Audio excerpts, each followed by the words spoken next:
Greetings, comrades. Yesterday, I read the first rule of the book 12 Rules for Life by Jordan Peterson, and I gotta say this guy is smart. And to be honest, I haven't had this much information overload in a while. By the way, just before we get into this video, I want to tell you that there won't be any edits in this video, so you can listen to this like a podcast. So let's get into it. The first rule is to stand up straight with your shoulders back. Dr. Peterson starts of the chapter by talking about lobsters. He talks about them because they have a large nervous system, and that's why they are easy to observe. And in this particular case, they were observed by the way they establish dominance when they get moved to a new place. I don't want to waste your time here telling you step by step how lobsters establish their dominance, so I'm just going to say it very briefly. First, when the lobsters meet each other, they compare each other by size, and if they are similar in size, they start spraying their fluids on each other, by which their opponent can sense how much testosterone the other lobster has. And if both of them are fairly similar, they fight. Now, there are phases to these fights, but that's unimportant. The important thing is that the lobster that wins this fight gets an increase in the hormone serotonin, and the other gets a decrease. The one with decreased serotonin will be devastated, and he will start acting like a loser because he lost, and no matter how aggressive he was previously, he just gets very docile, submissive, and sometimes he even has to grow a new brain because the last one was inadequate for his now submissive lifestyle, and he starts walking around very slumped down, his shell gets softer, and all of this happens because of the decrease in serotonin. On the other hand, the lobster that won gets a boost in serotonin. His shell hardens, he gets more aggressive, starts walking with his head high. All the female lobsters are competing for him, they are making him favors, because he is the number one in their hierarchy. If you don't know what hierarchy is, it is when there is one person at the top, most often the king, then there are people below him, and below those people are other people, and on and on and on, basically like a pyramid. And there is a hierarchy in every animal kingdom. Wolves, lions, apes, this happens everywhere, even in the bird kingdom. Jordan Peterson wrote a nice story from his childhood about how his family had a bird somewhere in their garden who kept on singing and singing. And his father taught him that even though that might sound like singing, those are actually battle cries to the birds, which they shout when someone wants to challenge them.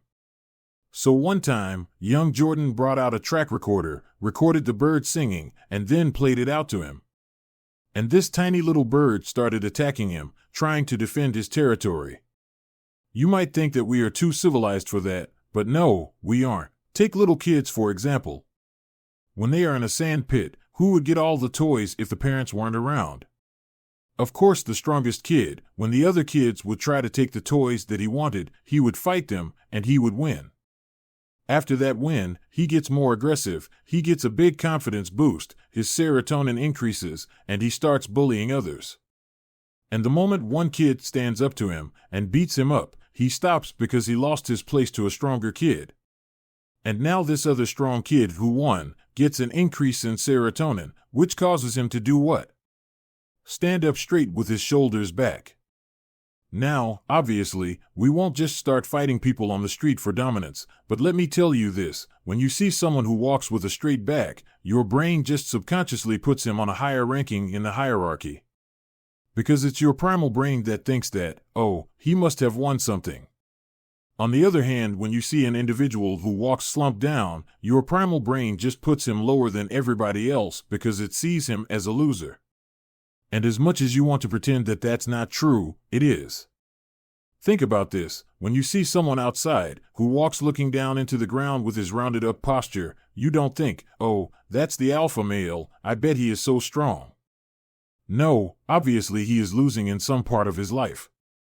Okay, so now you understand that confident people who win at life walk with their head high and shoulders back, but how can this knowledge benefit you?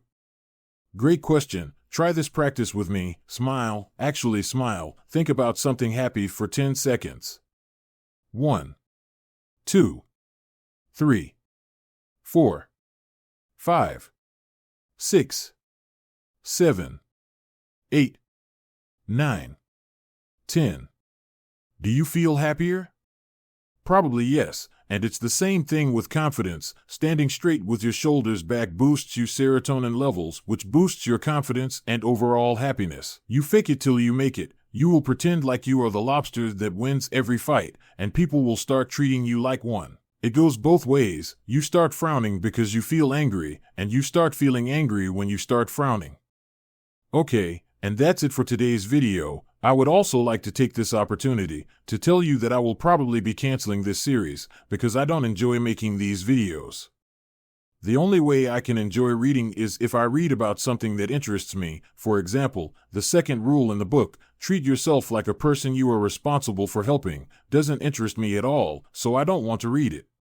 So it will go like this. I won't be making book summaries anymore, but if I read about some valuable knowledge, I will either share it in my regular weekly videos or in one of my shorts.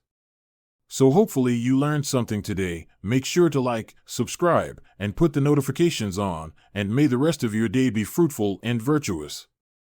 Goodbye.